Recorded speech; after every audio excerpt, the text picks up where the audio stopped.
Not taken one of my classes before, I'd like to introduce myself. My name is Allie. I am a doctor of physical therapy as well as a nationally certified Pilates instructor. I have been practicing here in Boston for the last 5 years and teaching with the Community Online Academy since it started back in March. What we have today is a 30-minute back pain class that is going to be mostly movement-based. So we will do some stretching, some strengthening, and we'll talk a little bit about the how and why of the movements that we're doing. With that being said, I will save a little bit of time at the end for questions. So if anything comes up during the class, you can write it to me in the chat, or you can hold out till the end and ask any questions that you might have. Now, the way you guys can get the most out of today's program for your body is to listen to your body. And I offer modifications, I offer challenges. If something doesn't feel quite right for what you're working on today, please take a modification or take a little rest. I want you guys to leave this program feeling a little bit better than when you came into it. So please listen to your body, and I think that you will have a wonderful exercise routine today. What I'm going to do, just to make sure my video shows up big, it should be the spotlighted one. If you guys need to change that, you can always go back to the gallery view. All right, so we're going to get started lying down on our backs. And like I said, if you are just logging in, you may want to have a pillow handy just in case you have sensitivity to kneeling. All right, so we're going to start class lying down on our backs. Letting your head rest down onto the mat and starting with your knees bent, your feet flat. And just let your spine melt down here, letting your shoulders drop away from your ears, taking a moment to get connected into how your body feels in this moment. Notice any spots of tension that you might feel. Notice the difference in heaviness under your 2 feet, under your hips, under your shoulders. And just know that there's no right or wrong in this moment. We're just noticing it. And as you tune your attention into how your body feels, see if you can notice your breathing and start to fill up your rib cage with air and exhale to let it go. You're going to imagine your ribs almost like a balloon that's inflating in all directions with an inhale and an exhale to gently release. Try 2 more big breaths like that. Inhale to expand and open through the ribs. Exhale to let it go. And last time here, finding that big inhale breath, opening up. And exhale to release. Good. Now we're going to start our movement with some pelvic tilt. So if you can imagine the space underneath your low back, a pelvic tilt is closing that space and opening, closing and opening. And this should be gentle. It should be pain-free. And if this is the first moving you've done today, this might feel a little bit tight. Just gently start to roll your spine front to back. Hopefully, as you move, you start to get a little bit more mobility. So our theme of today's class is what's called articulation. And articulation is being able to move a little bit from all of our vertebrae. So if we have a little bit of motion at each of our vertebrae, we can create a big movement in total. And that's different than if we had just a lot of motion at one vertebrae, but not much at the ones around it. And it's a pattern that I see a lot when we have pain in our back. And so a lot of times the point of pain also happens to be the point where we have the most mobility. So we'll try 2 more just like this. Good. And 1 more time and take a moment's rest. So our first exercise is going to be an articulating bridge. And I know many of you have practiced bridging with me before, but I want you to really focus in today on the idea of articulation. So being able to feel each vertebrae moving on its own. So what that looks like is pressing your arms down by your side. You're going to curl your tailbone back into that pelvic tilt and then start to curl it on up to lift into your bridge. And then when you come back down, you're going to soften, let your ribs come down, mid back, low back, tailbone is the last thing to lower.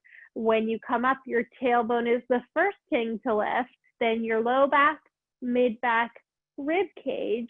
And when you come back down, soften and let your spine roll down in the opposite direction. Now, as you're working through this type of bridge, notice if you feel a spot in your back that feels kind of flat. It feels like you really can't feel each vertebrae at a time. That's okay. Just work within what's comfortable for your body, but slow down at that spot. See if by slowing down, you can create a little bit of extra stretch through your spine to create that lift. So I like to imagine here that my spine is like a string of pearls, and I'm picking one pearl up at a time, and I'm placing each pearl back down at a time in that same spot. Now, if you're getting cramping in your hamstrings, try imagining hugging your knees together as though you are holding a little pillow between your knees. Good. And hopefully as you move here, you can start to feel that your butt muscles are having to do a lot of this work, and our glutes are what support us when we are squatting, lifting, and bending. Good. We'll try 3 more just like this. That's it here. Good, guys. Last 2. Soften and melt back down. Beautiful. One more time here, curling up and melting the spine all the way back down. Good.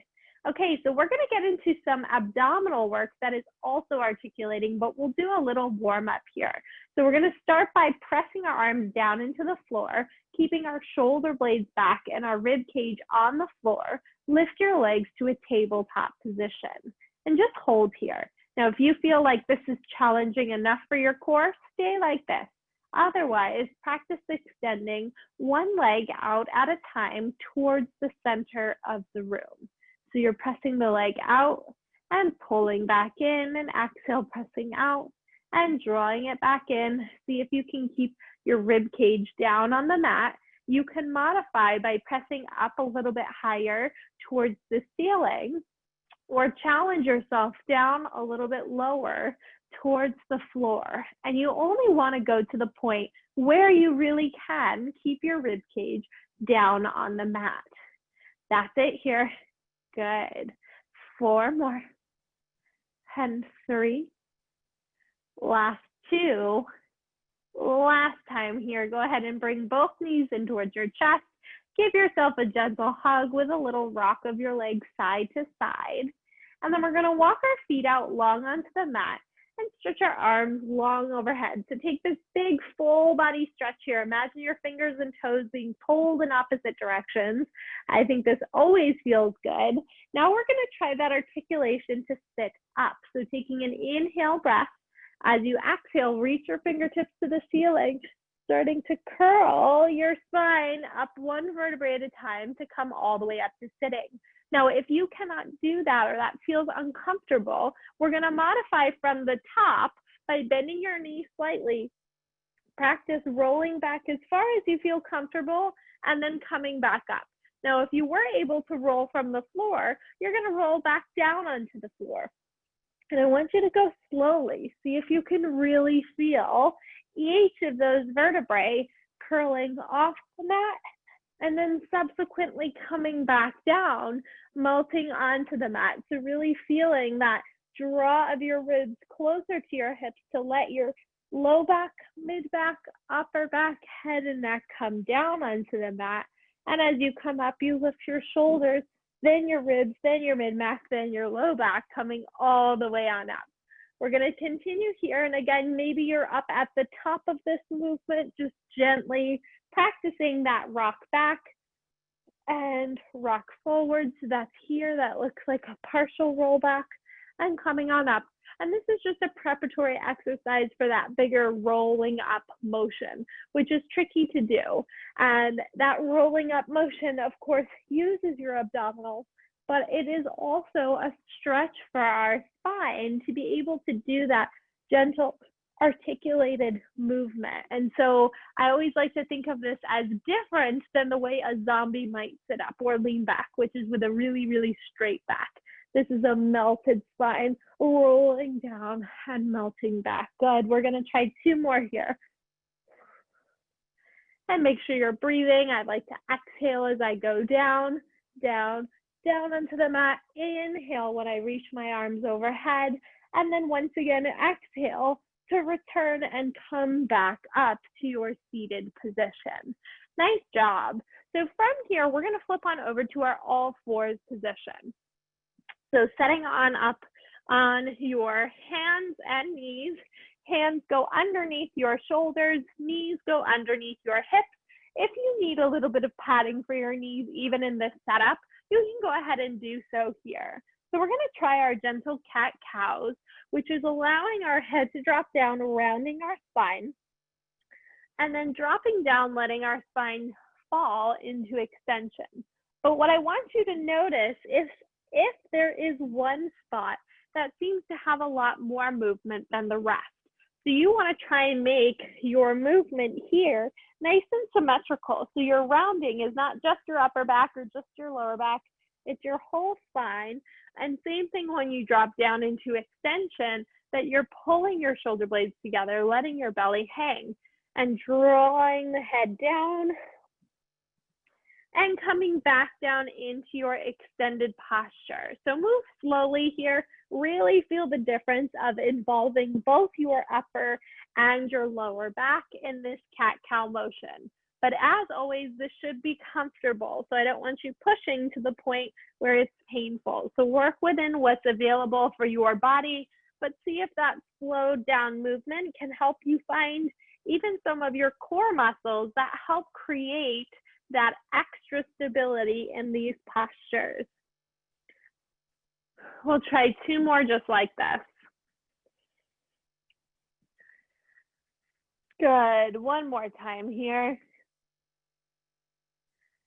Okay, so now I'm gonna go into a little stretch for the adductor, the inner thigh muscle, by walking my right knee about 3 to 6 inches outside of where it just was, and it may fall to the edge of the mat. Now you wanna keep most of your body weight in your left hip, so the one that's not moving, and then we're just gonna push backwards into our knees. So this is where, again, if you have sensitivity to kneeling, you want to have some pillows under your knees, that's fine. We're going to just gently shift forward and then again shift backwards. And you should feel the stress on the inside of your right hip. And the reason we focus in on these adductor muscles is they attach to our pelvis, and our pelvis affects how we're able to move when it comes to our lower back. So it's always nice to check in and see any side-to-side differences and such here. You can choose to just hold this stretch. You can also just practice moving in and out, keeping that right leg slightly out to the side. Good, we'll do 1 more time here. That's it, and then come back through the center. We're gonna try the same thing on the left side. So walk your left knee about 3 to 6 inches to the left, but keep most of your body weight in your right leg and start to shift backwards.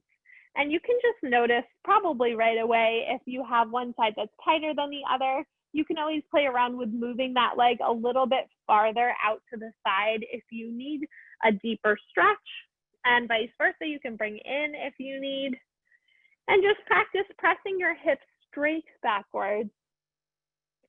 Good, and gently shifting forward with the option to just hold your stretch here if you'd like. Very nice. Try 3 more. Good, and 2.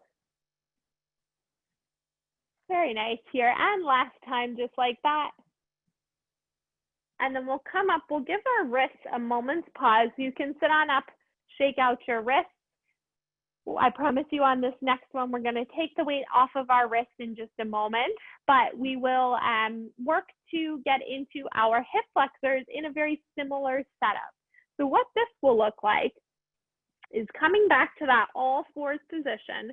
You're gonna slide your right knee forward, almost like it's coming between your knees, and then push your left leg straight back behind you. From here, just walk your chest up tall until you feel the stretch in the front of your left hip. So you want your hips to be square, pointing forward. You can have your hands down on the floor. You can have your forearms on the floor if you need, but you want to try and pick your chest up, and you should feel that stretch in the front of your left hip. And that hip flexor attaches to our low back. So if you feel low back pain here, you may want to engage your core muscles to protect your spine, but that may also tell you something about what is causing your back pain. Good. Take one more deep breath here. And then go ahead to come back to the center. We're going to do the opposite now from that all fours position. Slide your left leg forward. You're going to push your right leg straight back behind you and walk your chest up tall until you feel that same stretch through your right hip. Both of your hips should be square. You're pushing down into the floor with your hands if you're able to. And you can always keep pillow underneath your left hip if that gives you support. If your knees can't bend to that level, that's okay. You're still going to get the same stretch on the right side. Good. Again, if you're feeling back pain, you want to try and engage some of those core muscles that help support our spine. So see if you can help that here. Try another deep breath in. And then this time we're going to creep forward and actually lie down right onto our stomach. So we'll separate our feet just slightly. If you lie on your stomach and you have back pain right away, go ahead and place a pillow underneath your hips. We're going to do press-ups, which many of you have done with me before, but I want you to do them in the light of that idea about articulation. So both hands down flat on the mat, elbows in nice and close, and we'll start to lift our back. And you can go with just your upper back. You can press all the way up into your lower back. But I want you to try and think about lifting, starting with just your shoulders and your chest, then your ribs, then your belly, then your low back. And when you come back down, low back, belly, rib cage, chest, head, neck, and shoulders. So see if you can move in that same peeling manner that we just practiced, but in the opposite pattern, now down from our stomach. And again, this shouldn't be pinching or painful in your back. If it is, back off just a little bit. A lot of the time, the reason we feel pinching when we do this is because right away, we get a lot of movement from our low back, but we get no movement to share the work in our upper back. So it may also be a good cue for you to think about how and why you're getting pain in that particular spot in your low back, and see if you can smooth that out a little bit and maybe put the work into other parts of your spine as well. Good. Let's go for 3 more here. And gently lowering back down. That's it. Good. 2 more. And melting the spine onto the mat. That's it. 1 more time here. Good. And lowering all the way back down. This time we're going to press ourselves up and back just into our regular shell stretch or child's pose. So letting your low back round, you can walk your fingertips forward, maybe even letting your forehead rest down onto the mat, whatever is comfortable for you here. And just take a deep breath in and a deep breath to release. And then come on up to a seated position. Good. So we're going to go into our mermaid or our windmill exercise. I'm sitting down onto my left hip with your legs laid off to the side. You want to find your tall spine seated posture here. If you can't sit like this and you need to put pillows under your hips, go ahead and grab those now. Really, any comfortable seated position is going to work fine for this exercise. So stack the spine up as tall as you can. Go ahead and open up the arms into your widest wingspan you can imagine. And then we're going to gently start to dive the spine side to side. Now, thinking about that same articulation idea here, when we have a windmill, it's not just one point that's moving, it's that whole circular motion, lifting of all the vertebrae, all your rib cage wide out to the side and then to the other. Good, and again, should be comfortable. You're sitting up nice and tall. Let your breath be comfortable. As long as you are breathing, you're in good shape here. So sitting up tall, that's it. We'll try 5 more. And 4. Good. Last 3. And 2. And last time here. Good. Take your hands, reach them behind your bottom, and see if you can swing your legs over to the other side. So this time, both of my legs are pointing off to the left, and I'm sitting down onto my right hip. Stack the spine up nice and tall. You can add pillows. You can find any comfortable seat. Open up your arms into that wide wingspan. And same thing here, that nice circular motion of a windmill, draping the arms up and over, lifting your ribs up to the ceiling as you bend to each side. Feeling a nice shoulder stretch here as well. We get that added benefit. Notice if you're starting to slump forward. See if you can keep your spine up tall and long, and gently draping and moving from side to side here. Beautiful. Good. Let your breath be comfortable and natural. That's it. We'll try 3 more. And 2. And 1 more time here. Excellent. Okay. So I have another little test in for you guys, a little check to see how well your spine is able to do that articulated type movement. So what it's going to look like is sitting with your feet down on the floor. You're going to take your hands behind your thighs, gently start to roll backwards until you can lift your feet up.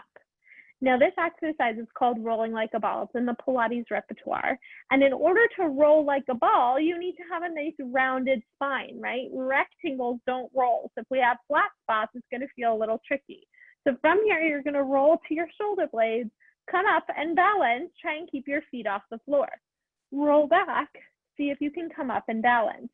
It should feel like a nice massage for our spine. If it feels like a really flat spot on your spine, slow down, see if you can create that nice roundness through your low back, and making sure that you're really rolling just to your shoulder blades and then coming back up. Good. Gently rock the spine back and come on up. We're going to try 5 more here. Good. Keep your eyes on your knees to protect your neck for 4. That's it. Last 3. Good. 2 more here. Excellent. And 1 more time, coming all the way on up, and place your feet down. Okay.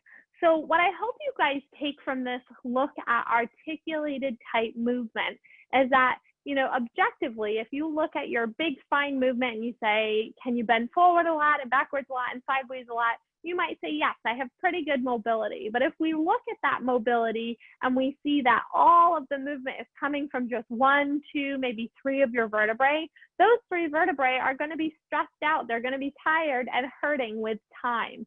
So I encourage practicing these type of articulated movements and paying attention to being able to get movement from other vertebrae as well. So letting our whole spine contribute as one to create a better, bigger, safer movement than doing just 1 or 2 of your vertebrae at a time. And I think one of the best ways to check is if you have somebody take a picture of you kind of bending sideways, bending backwards.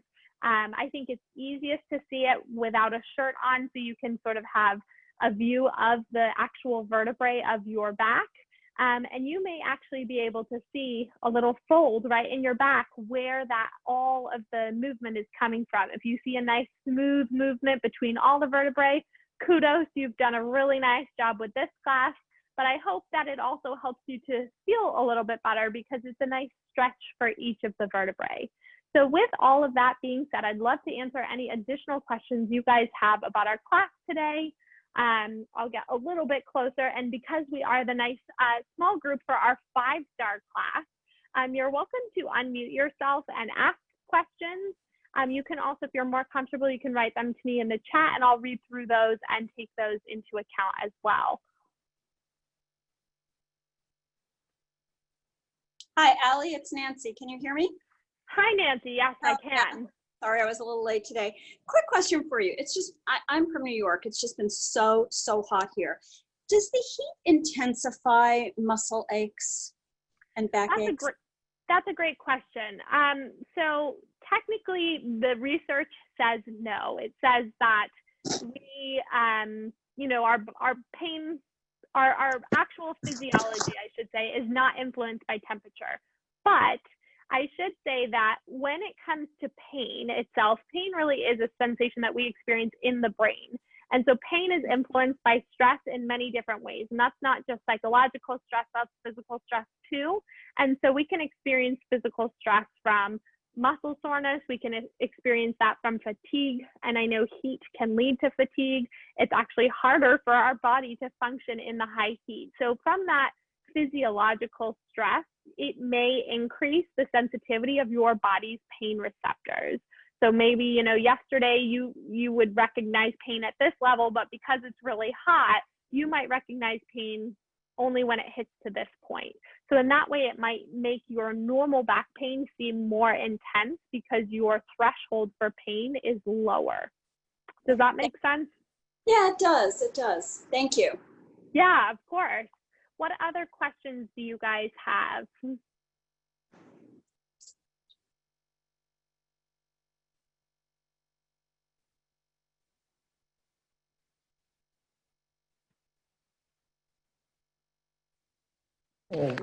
Allie, this is Victor. I guess Hi, I don't Victor. have a question, but it's more of just a thank you. I never did any classes before, but I've been taking your Pilates and doing the back pain. But prior to that, I had been going to physical therapy, and just 2 weeks ago, I went to my session. They told me that everything looked good, and they recommended no more sessions going forward. So that's great. Awesome, Victor. I'm so glad. Thank you for sharing that. I have a question here that says, okay, so I feel my lower back vertebrae are not able to touch the ground. Do you recommend resting on a foam roller to improve the relaxation of the muscles around those vertebrae? So yes and no. I don't recommend resting your low back on the roller because you tend to actually have more mobility in your low back than you might think, and that can actually make your pain more sensitive. Sometimes the muscles tighten up because you have not a lot of stability in that area. I do recommend that you use the foam roller on your upper back. So I actually teach a foam roller class. I don't know if you've had the chance to take it, but doing the foam rolling for the upper back should improve that mobility. So yes, awesome. That is a really, really good way to help take some of the stress away from what you're experiencing in the low back. I should also say that everyone has a different curvature of their spine, and some people have a bigger curve in their low back than others. So you may not ever get to the point where your back is pressing into the ground, and that's okay. You can visualize that cue, but it may not get there. You might just be able to roll as though your low back is hitting the ground and you're getting movement in your low back, but it might not actually touch down, and that's okay, as long as you're getting little bits of movement from each vertebrae along the way. Any other questions?